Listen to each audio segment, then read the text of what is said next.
Hello students, मैं सुलक्षणा पंचोली आपकी Hindi teacher. आज हिंदी व्याकरण के अंदर हम अध्याय 5 पढ़ेंगे जो कि हमारा संज्ञा है। संज्ञा किसी प्राणी, व्यक्ति, पशु, पक्षी, वस्तु, स्थान या भाव का बोध कराने वाले शब्दों को संज्ञा कहते हैं। अर्थात किसी प्राणी, व्यक्ति या पशु पक्षी, जो व्यक्ति है, जो पशु पक्षी है, वस्तु है, स्थान है या भाव का जो बोध कराते हैं, उसके बारे में बताते हैं, उसे हम संज्ञा कहते हैं। जैसे कि साहिल, अमोल और मेघा माता पिता के साथ शिमला गए। माल रोड पर उन्होंने खिलौने और कपड़े खरीदे। पहाड़ों की सुंदरता देखकर और बर्फ से खेलकर उन्हें बहुत आनंद आया। इसमें जो शब्द आए हैं, किसी न किसी का नाम है। तो ये शब्द हैं, ये किसी न किसी के नाम आ रहे हैं। जैसे कि प्राणियों के नाम में आता है साहिल, अमोल, माता पिता, ये प्राणी है, इंसान है। वस्तु के नाम से आते हैं हमारे, जैसे खिलौने हैं, कपड़े हैं, बर्फ है। स्थान आता है शिमला, माल रोड, पहाड़। और भाव क्या है? सुंदरता, आनंद। तो ये सभी क्या है? संज्ञा शब्द है, जो कि इन प्राणी, वस्तु, स्थान, भाव आदि का बोध कराते हैं, आदि के बारे में हमको बताते हैं। वह संज्ञा शब्द कहलाते हैं। यही संज्ञा कहलाते हैं। हर प्राणी, वस्तु, स्थान या भाव का कोई ना कोई नाम अवश्य होता है। अब आपने जैसे देखा है कि हम किसी को भी नाम से पुकारते हैं, किसी को इशारा करके नहीं बुलाते हैं। हर किसी इंसान का, हर किसी जानवर का, हर किसी पशु पक्षी का नाम होता है। जैसे कि जानवर आ गया शेर, तो हम उसको शेर के नाम से जानते हैं। वो उसकी जो आकृति होती है उसको हम देखकर बता देते हैं कि शेर है, ना कि हम बकरी को बोल सकते हैं कि ये शेर है। बकरी अलग है, शेर अलग है, हाथी अलग है, घोड़ा अलग है। ये सब इनके अलग अलग नाम हैं। संज्ञा के भेद। संज्ञा के 3 भेद हैं: व्यक्तिवाचक, जातिवाचक और भाववाचक। अब व्यक्तिवाचक संज्ञा। व्यक्तिवाचक के नाम है रोहन, आकाश, शुभा।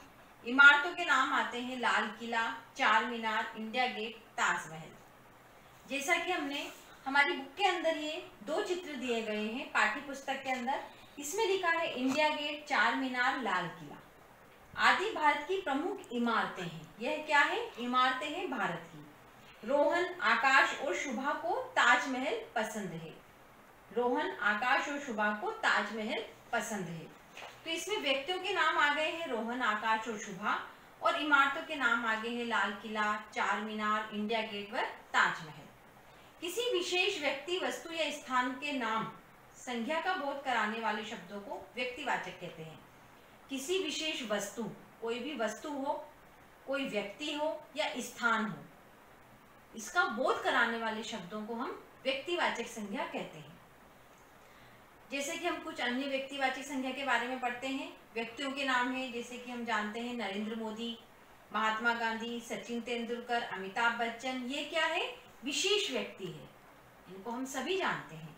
शहरों के नाम आते हैं दिल्ली, मुंबई, चेन्नई, कोलकाता। ये विशेष शहर के नाम से जाने जाते हैं। देशों के नाम है भारत, पाकिस्तान, चीन, अमेरिका, जापान। नदियों के नाम है गंगा, यमुना, गोदावरी, सिंधु, व्यास, नील। खेलों के नाम है hockey, kabaddi, cricket, football, basketball, kho kho. खेल बहुत सारे हैं, लेकिन ये खेल क्या है?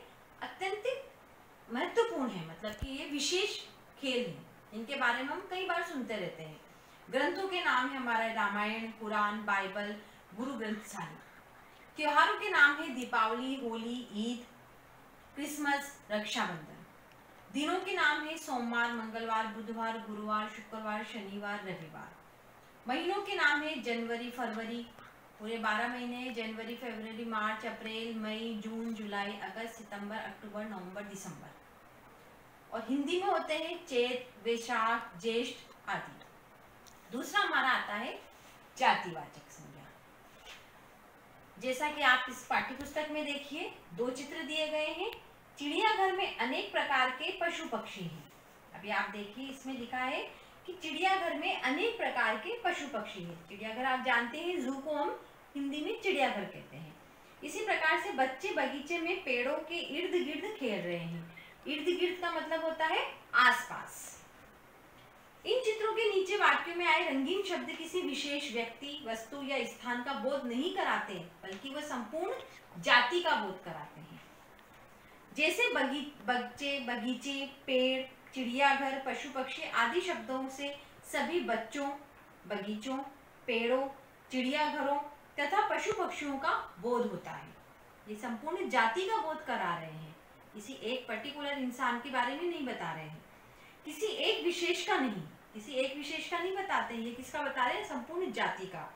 ऐसे संज्ञा शब्दों को हम क्या कहेंगे? जातिवाचक संज्ञा कहेंगे। जो संज्ञा शब्द किसी विशेष व्यक्ति, वस्तु या स्थान का बोध न कराकर उसकी संपूर्ण जाति का बोध कराते हैं, उसे हम जातिवाचक संज्ञा कहते हैं। अब आता है हमारा तीसरा, भाववाचक संज्ञा। ये आप पाठ्य पुस्तक के अंदर देखिए, दो चित्र दिए गए हैं। इसके अंदर दो चित्र दिए हैं। पेड़ों की हरियाली और सुंदरता हमें आनंद देती है। पेड़ सुंदर लग रहे हैं, इनमें हरियाली हो रही है तो हमको अत्यंत सुंदर लग रहे हैं। माता पिता बच्चों से स्नेह करते हैं, उन्हें बुराई से दूर कर अच्छाई सिखाते हैं।